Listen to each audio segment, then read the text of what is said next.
Hello, America. Welcome to another packed episode of Ranting Politics Headline Updates. I'm JOC, and we've got some absolutely massive stories to break down for you today. President Trump is making waves right out of the gate with a bombshell pardon of Silk Road founder Ross Ulbricht. We'll dive into the details of this controversial decision and what it means for the crypto community. The FBI is getting a major makeover with new leadership and accountability measures that are already sending shockwaves through the Bureau. Plus, thousands of service members who were dismissed over COVID vaccine mandates are about to get a second chance, complete with back pay. In a move that's sure to get conspiracy theorists buzzing, Trump's promising to declassify remaining documents about the JFK, RFK, and MLK assassinations.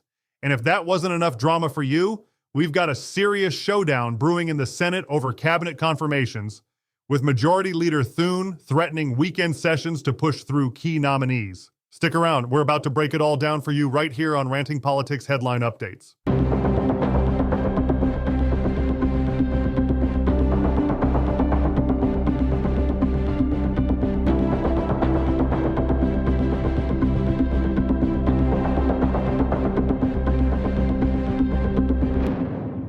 In what's being called a landmark decision for the cryptocurrency and libertarian communities, President Trump has granted a full and unconditional pardon to Ross Ulbricht, the founder of the notorious dark web marketplace Silk Road. The New York Post reports that Trump made the announcement Tuesday night on Truth Social, specifically highlighting the support he received from the libertarian movement in making this decision. Ulbricht, who had been serving 2 life sentences plus 40 years in a maximum security prison in Arizona, was convicted in 2015 on charges including drug trafficking, money laundering, and computer hacking. The case gained widespread attention as one of the first major prosecutions involving cryptocurrency, with Silk Road becoming infamous for accepting Bitcoin as payment. Senator Rand Paul of Kentucky played a crucial role in pushing for this pardon, sending a direct letter to Trump arguing that Ulbricht's sentence was, quote, vastly disproportionate to his crimes. Paul pointed out that even the worst drug sellers on the site received significantly more lenient sentences than Ulbricht's life term. In his characteristic style, Trump didn't mince words about the prosecution, calling the officials who worked to convict Ulbricht scum and linking them to what he describes as the modern-day weaponization of government against himself. According to Ulbricht's lawyer Brandon Sample, the now 40-year-old and his family are deeply and eternally grateful for this act of clemency after enduring over a decade of incarceration. The pardon fulfills a campaign promise Trump made last May at the Libertarian National Convention, where supporters held "Free Ross" signs during his speech. This decision marks a significant moment in the ongoing debate about criminal justice reform and the intersection of technology, privacy, and law enforcement in the digital age. We're seeing a massive shakeup at the Federal Bureau of Investigation as President Trump wastes no time implementing his promised overhaul of the agency. According to Fox News, the transformation began immediately with the departure of former Director Christopher Wray and Acting Director Paul Abate, who both stepped down ahead of Trump's inauguration. The White House has moved quickly to fill the leadership vacuum, announcing Brian Driscoll as acting FBI director. Driscoll brings impressive credentials to the role, having previously served as special agent in charge of the Newark field office and commander of the FBI's elite hostage rescue team. He'll hold the position until Kash Patel's confirmation process is completed by the Senate. The changes don't stop at the top. Sources report that up to 20 senior staffers, including Bruce Swartz, the longtime head of the Justice Department's Office of International Affairs, have already been reassigned. This comes as Trump signed a Day 1 memorandum titled Restoring Accountability for Career Senior Executives, which directly challenges the notion that federal employees can't be fired. Former FBI agent Nicole Parker tells Fox News that these changes signal the end of what she calls an untouchable mentality within the Bureau. She explains that unlike the private sector, federal employees have historically operated with a sense of job security regardless of performance. That era appears to be ending as the new administration implements stricter accountability measures. Looking ahead, Patel's Senate confirmation hearing is scheduled for January 29th, with Robert Castaways, the top counterterrorism agent in New York, stepping in as acting deputy director during this transition period. These rapid changes reflect Trump's campaign promises to root out what he's repeatedly called corruption within the FBI and Department of Justice, following several high-profile controversies during the Biden administration. In a significant move that's sending ripples through the military community, President Trump has announced he'll reinstate all service members who were discharged for refusing the COVID-19 vaccine, complete with full back pay. This dramatic policy shift, announced during his inaugural address in the Capitol Rotunda, aims to reverse what Trump called unjust expulsions from our armed forces. The numbers here are substantial. Military data shows approximately 8,400 troops were expelled over vaccine mandate non-compliance, with the Marine Corps bearing the brunt at around 3,700 dismissals. This doesn't include the thousands who received medical and religious exemptions during the mandate period, which ran from August 2021 through January 2023. This announcement follows statements made by Defense Secretary nominee Pete Hegseth during his recent confirmation hearings, where he promised these service members would not only be reinstated, but would receive formal apologies along with restoration of their rank and pay. The mandate's reversal by legislation last year didn't automatically reinstate these personnel, something that's been a sticking point for many conservative lawmakers. Trump's broader military policy vision extends beyond just the vaccine mandate reversal.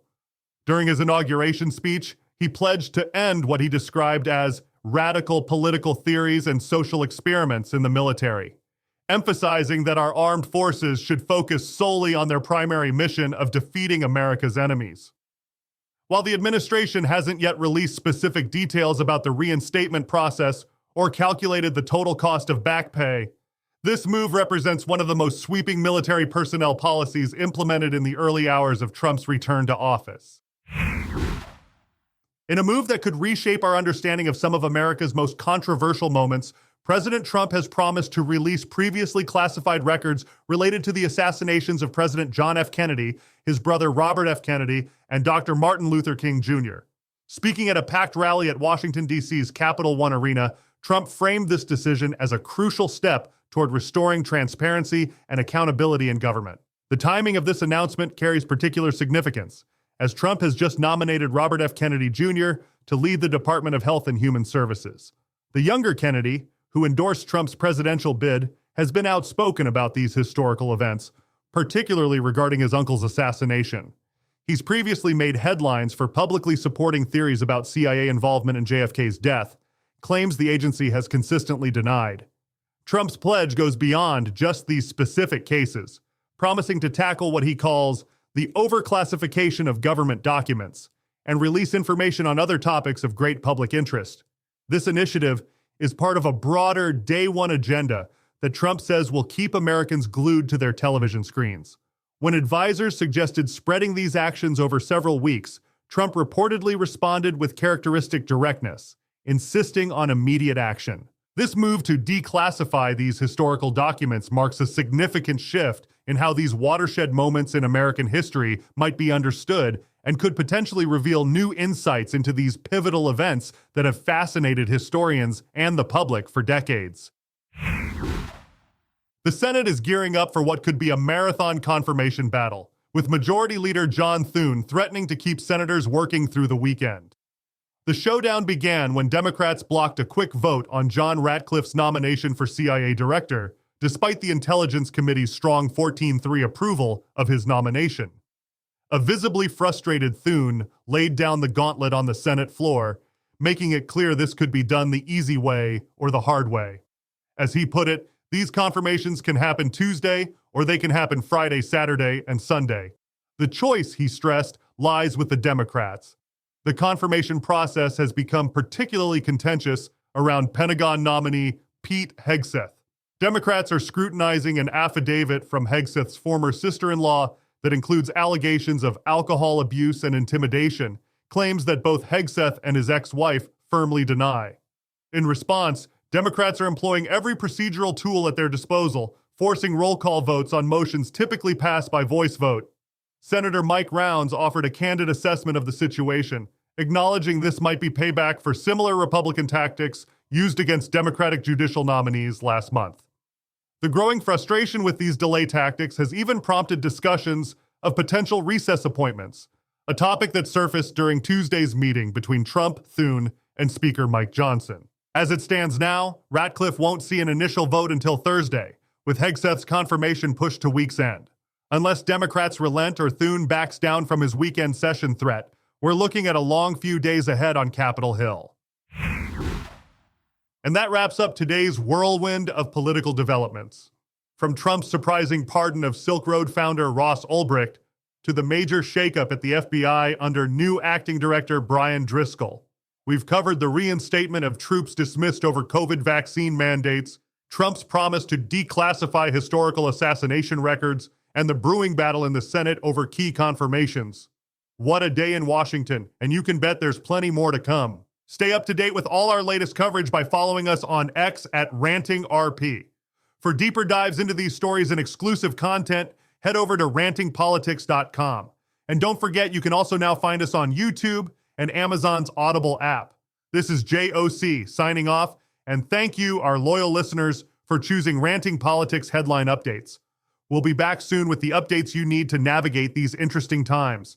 Until then, stay tuned, stay informed, and as always, stay free. Hey, you brilliant inventors and creators. Have you crafted a product that's ready to break out from the digital world and hit the physical shelves? Imagine your creation sitting proudly in stores like Walmart, Target, and Home Depot, where 90% of purchases still happen. Well, it's time to turn that vision into reality with Product Fury. At Product Fury, we specialize in bridging the gap between online innovation and retail giants. In fact, we have secured millions of dollars of royalty deals for dozens of products at big box retail stores.